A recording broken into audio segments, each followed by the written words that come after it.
And not only that, but we just created a new opportunity for fees, not for a plumber's license, not for a gas fitter's license, but for a plumbing company license.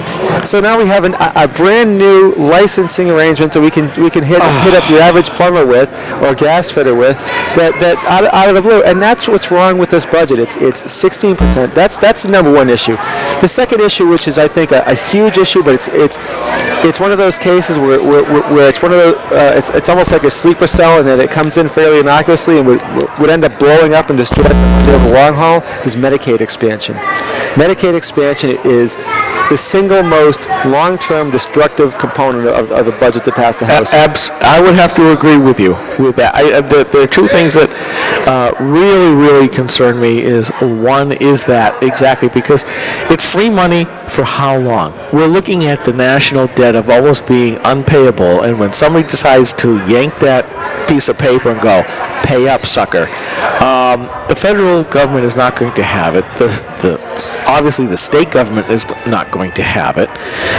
And look what it's going to do to all those poor people who were thinking they were getting something for nothing, and now they're going to be out in the cold. That's not the way to treat citizens. Or the other alternative is they won't be out in the cold, and instead the rest of the citizens will have an income or sales tax to pay for keeping all those people on, having government health insurance, which, by the way, is substandard health insurance. Correct. Medicaid is substandard health insurance. 28% of doctors will not take Medicaid patients nationally. There was an Oregon study that came out, a peer-reviewed study just a couple of weeks ago, that came out in the New England Journal of Medicine that said that being on Medicaid shows no noticeable health benefits in terms of outcomes than being uninsured.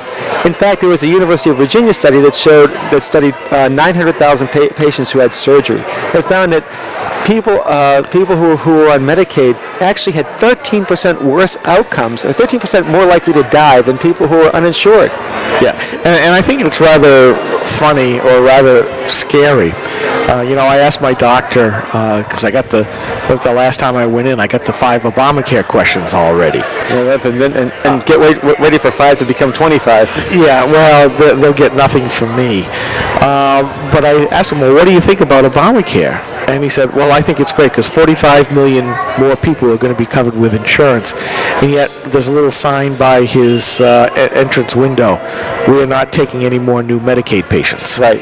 And I look at the disconnect and go, ay. Well, and that doesn't even get into the fact that many businesses, particularly the small businesses, those under 50, who don't face a penalty for dumping health insurance, will take and turn around and just take their lower paid employees, think service industry, restaurants, things like that, and just dump them and say, go get Medicaid, go on to the state and get Medicaid.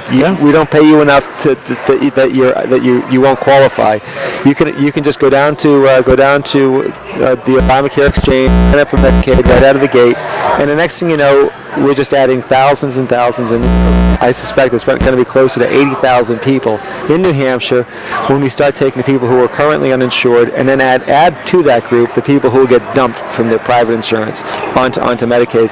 And that sounds great. 80,000 new people have health insurance, but if it's not actually getting you a better health outcome in terms of what's in it for you, what's the policy reason for expanding Medicaid if it's not improving health outcomes? To make it to feel good about yourself, the fact that, or one thing we do know, for a lot of progressives, that's exactly it. We had good intentions, but more to the point, one thing the Oregon study also found is that while we saw no noticeable improvement in health outcomes, one thing we did find is a heck of a lot more utilization, which makes sense. Yes, about 30% more utilization. It makes all sense in the world. Outcome.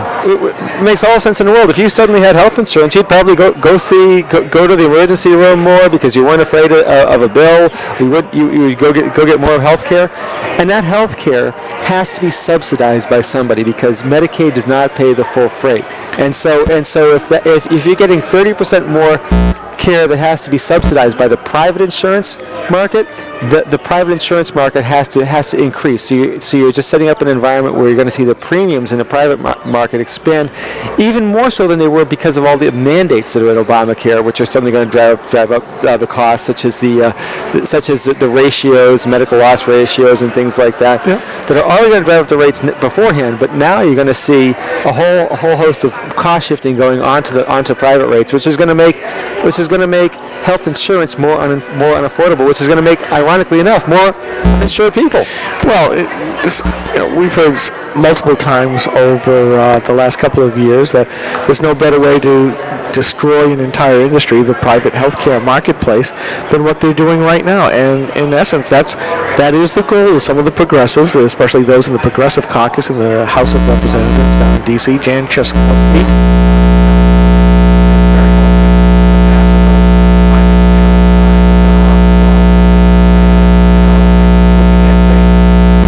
And this. Well, the good news is I've had a number of conversations with state senators about this, and I'm beginning to sense that there might be an opportunity that the Senate will reject the Medicaid expansion. Obviously, then it would then become an issue that would come up in the Budget Committee conference in June. But I think that they're realizing the trap. They're starting to catch on to the fact that it's a trap. Yep. And that if they buy in now, they're only going to set the state up to be damaged over the long haul. And the more they know about it, the less they like it. And so I think that we're really heading in a direction towards the possibility that might not end up in the Senate budget. And if that's the case, well, then all bets are off when it comes to a committee of conference. Yeah.